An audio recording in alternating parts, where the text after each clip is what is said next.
The number of homeless deaths has risen in the past year to an estimated 256. That's 40 up on the previous year. The highest number of deaths were in West Dunbartonshire, Inverclyde and South Ayrshire, and more than half were drugs related. The Scottish Government says it's a complex situation with people with complex needs, but says its rapid rehousing plans are proving successful.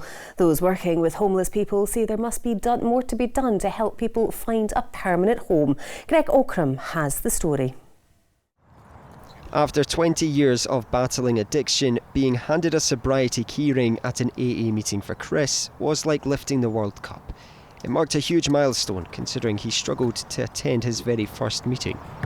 That was the feeling I got. I said, just for going up and getting that keyring, because I went up and I was petrified, terrified, and even when I got up to close to the community centre, I was still ready to pull myself back, and I just went, no, get your foot over that door, Christopher, because if you don't, then what's the alternative that you do actually go and end up taking your own life?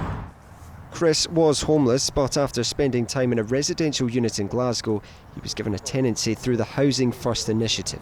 He's now receiving support from caseworker Graham Dodd, who's also experienced homelessness.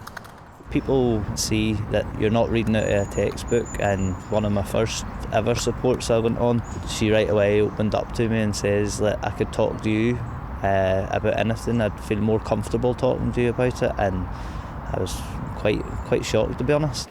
Today's figures reveal 256 people died while living on the streets in the last year. That's an increase of 40. Charities say people are struggling to get into permanent accommodation. The Salvation Army is one of the biggest providers of homelessness services in Scotland. The figures obtained by the charity show that at least 424 individuals exceeded council targets last year alone for staying in temporary accommodation. Some stayed as long as 152 days.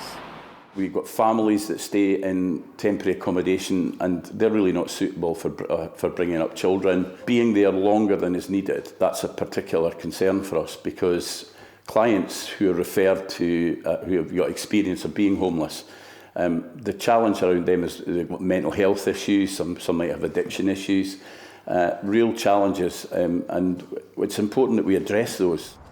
Chris is on the road to recovery with a roof over his head, but for many others this winter, the uncertainty continues. Ockrim, STV News.